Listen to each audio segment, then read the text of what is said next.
Years after becoming a famous actor, Keanu unexpectedly runs into his former teacher at a restaurant. Remembering how she once believed in him when no one else did, he insists on paying her entire bill as a quiet thank you. In that simple gesture, he shows that real success is never forgetting the people who helped you rise. You know, that one teacher who never gave up on you. For Keanu Reeves, that person was a silver-haired woman with tired eyes and a stubborn belief that even the most restless kid could become something more than his worst day. On a rainy Tuesday night in Los Angeles, he walked into a quiet, high-ceilinged restaurant, hoping for one simple thing: to disappear. No cameras, no flashing phones, no fake smiles. Just a hot meal, a corner table, and a little silence after weeks of stunt rehearsals, late-night shoots, and interviews where everyone asked about his latest movie, but no one asked how he was really doing. He shrugged off his black jacket and scanned the room out of habit, the way years of fame had trained him. Couples leaned close over candles. A group of young guys at the bar argued about action movies, one of them waving his hands like he was choreographing a fight scene in the air. A server hurried past with a tray stacked with plates, nearly colliding with Keanu before he gently caught the edge of the tray and steadied it. The server froze, eyes wide, recognizing him, but Keanu just smiled. "You're good." "Breathe," he said softly, and the kid let out a shaky laugh and moved on. He took a seat in the back, facing the entrance, an old survival habit from years of being watched. The rain tapped against the tall windows, blurring the city lights into streaks of gold and red. For a moment, it felt almost normal. The waiter brought him a glass of water, and Keanu thanked him by name after glancing at the little badge pinned to his vest. People rarely did that. He knew what it felt like to be invisible in a room full of people who only saw themselves. His phone buzzed with messages from his agent and the film's director, each one a reminder of the machine constantly pulling at him. He silenced it and set it face down. His fingers lingered on the table, tracing idle circles on the polished wood. Out of nowhere, a memory hit him. Chalk dust in the air, a cramped classroom, and a woman's calm voice cutting through chaos. "Keanu, you don't have to fight everything. You just have to decide who you want to be." He almost smiled at the thought of her, Ms. Carter, the only teacher who ever saw past the kid who was always late, always distracted, always half angry at a world that kept taking people away from him. She stayed after class with him, listened when no one else did, slipped him books she thought he'd like instead of homework he'd never do. He had promised himself years ago that if he ever made it, he'd find a way to thank her. Life, movies, grief, and success had all swept him forward, and that promise had quietly sunk to the bottom of his memory like a stone. A burst of sharp laughter from the far side of the room pulled him back.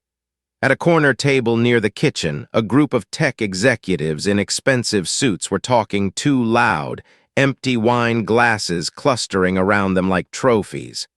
Their words cut through the soft murmur of the restaurant. "Come on, it's just the bill. She can handle it. That's what they pay you people for," one of them said with a lazy, cruel chuckle. Keanu's jaw tightened as he noticed a small woman standing near their table, holding a leather check folder against her chest. Her hands were shaking, but not from fear. Something about the way her shoulders were set told him it was anger she was trying to swallow. The manager approached the table, speaking in a low, careful tone that didn't quite hide his frustration. "Ma'am, I'm sorry, but the card was declined again. Maybe there's another one you could try?" The woman turned slightly, and Keanu caught a glimpse of her profile. A thin gold chain at her neck, a familiar curve to her nose, a stubborn lift to her chin. His heart stumbled. For a second he thought he was imagining it, a trick of light and memory colliding in the middle of a tired evening. The manager raised his voice just enough for nearby tables to hear. "If we can't process the payment, I'm afraid we'll have to—" He stopped, embarrassed by his own words, but the damage was done. Conversations died down. Heads turned. The woman stood there, cheeks burning, stranded under the weight of other people's eyes. And as she slowly looked up, trying to salvage what little dignity she had left, Keanu finally saw her face fully, and the name that formed in his mind made his pulse spike, his fingers curl into fists around his napkin, and his entire past slam into the present all at once. The name slammed into him, Ms. Carter. He was already halfway out of his chair before he realized he'd moved. The restaurant tilted for a second, the warm light, the clink of glasses, all of it blurring around the single, small woman standing at the center of a quiet storm of embarrassment. She looked older, of course, her hair whiter, shoulders narrower, but the way she held herself was the same.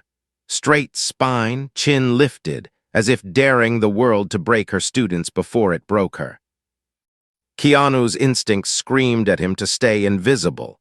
Any scene, any noise, and the phones would come out, the whispers would begin, and this wouldn't be about a woman with a declined card anymore.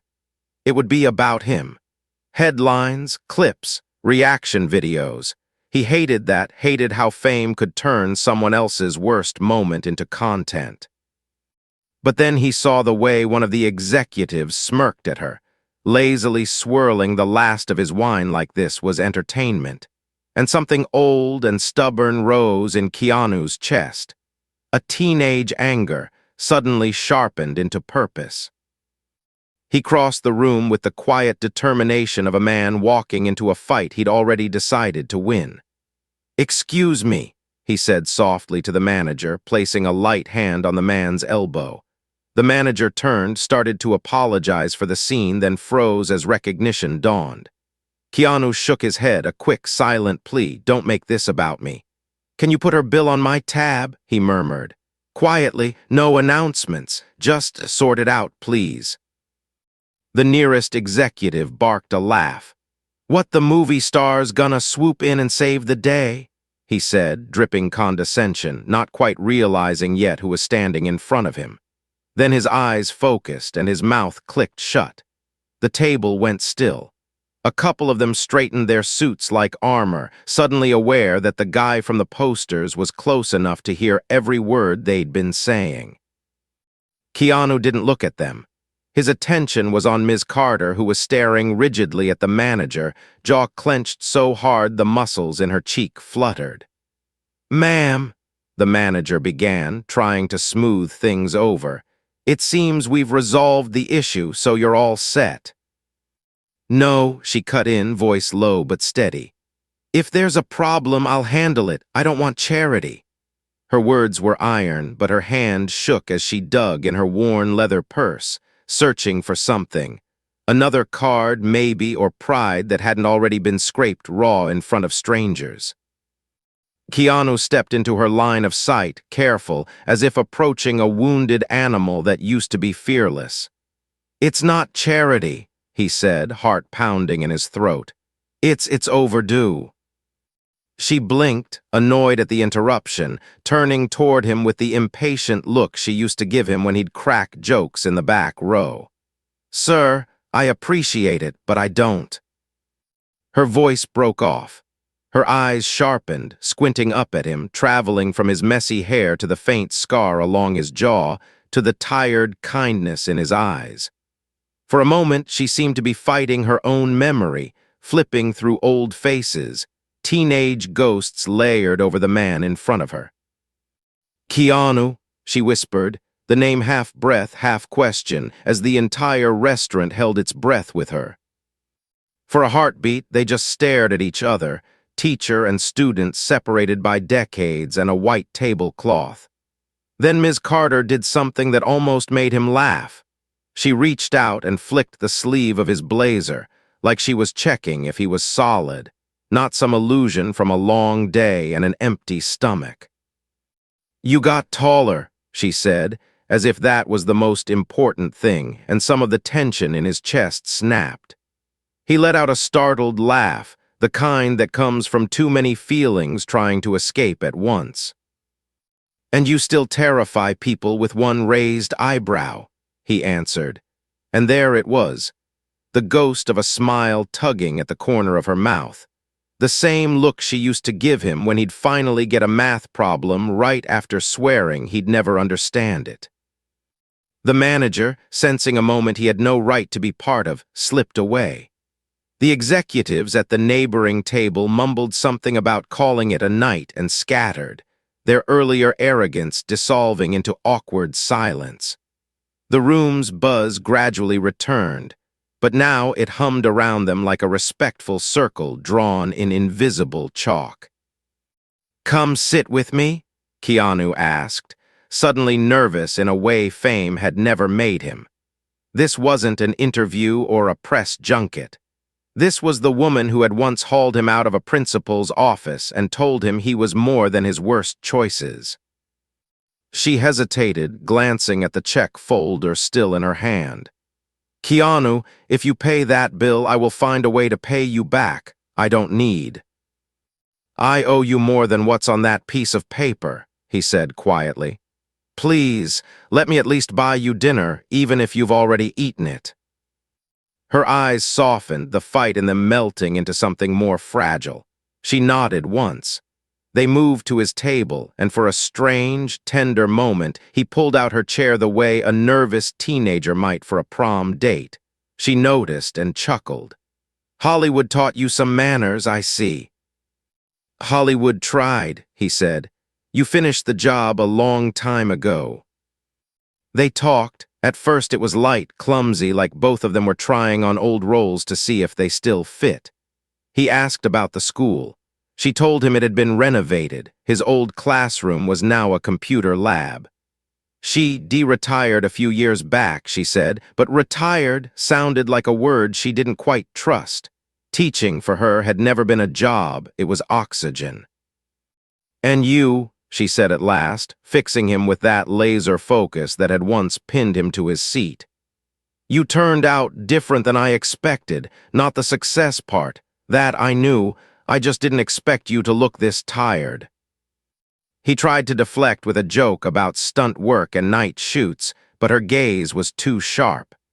Under it, the studio lights, the endless schedule, the loneliness in hotel rooms he didn't decorate. All of it felt suddenly visible. "You used to hide behind jokes," she murmured. "Still do, I see." His smile faded. "People expect a show," he said.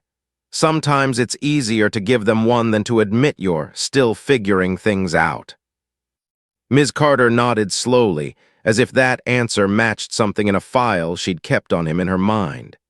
As she reached for her water glass, her sleeve slipped back, revealing a thin plastic hospital bracelet cut neatly at the clasp, the imprint of its band still faint on her skin.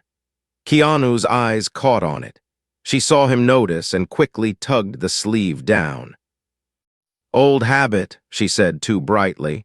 "I forget to take these silly things off."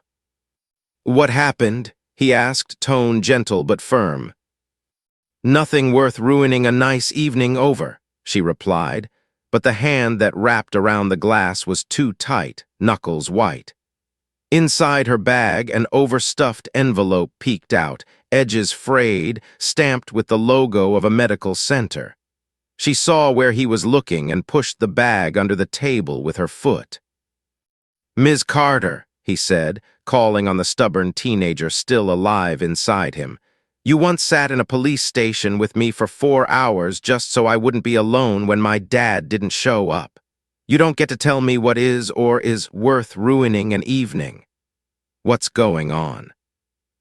She exhaled slowly, the sound carrying years of battles he'd never seen.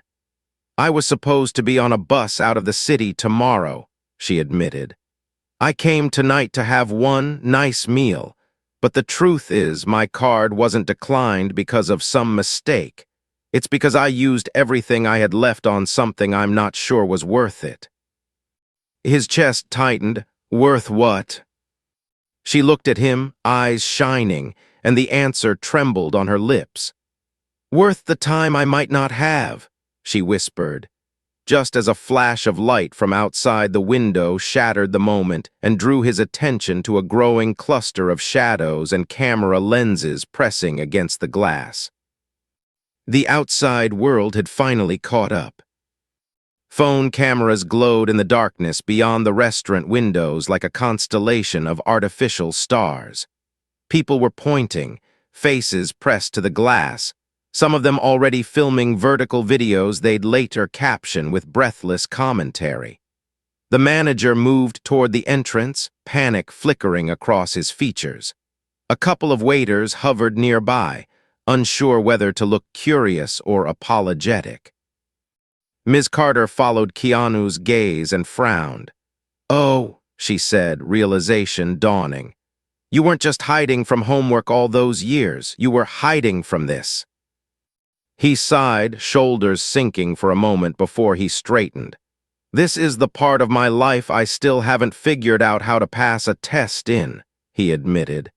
"Excuse me 1 second." He stood and walked to the front of the restaurant with the calm focus he usually saved for action scenes. As he approached the glass, the crowd outside surged closer, phones rising like an army of tiny billboards. Someone shouted his name.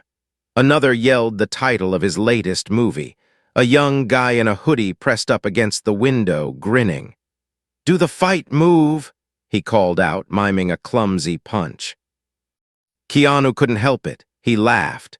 The absurdity of it all, the very real, fragile conversation he just had colliding with the cartoon version of himself outside, was almost comical. He stepped to the doorway, cracking it open just enough for the cold, rainy air and a chorus of excited voices to spill in. "Hey," he said, raising his hands in a peaceable surrender. "I see you. I respect your enthusiasm. But there's a lovely woman in there who just wants to eat dinner without going viral, and I really need to finish talking to her. So if you can give us a little space, I promise I'll take a couple of photos on the way out. Deal." There was some grumbling, some laughter, but also a surprising number of nods. Someone shouted, "We love you, man." Another yelled, "Tell her she's awesome too." And just like that, the crowd loosened a little, stepping back from the glass. Not gone, but gentler. Contained chaos instead of a storm. When he returned to the table, Ms. Carter was giving him the look she used to reserve for students who'd done something both reckless and unexpectedly decent. "You negotiated with them like they were a classroom," she said. "I'm oddly proud." "You train me well," he answered. They both chuckled, tension easing for a brief, bright second.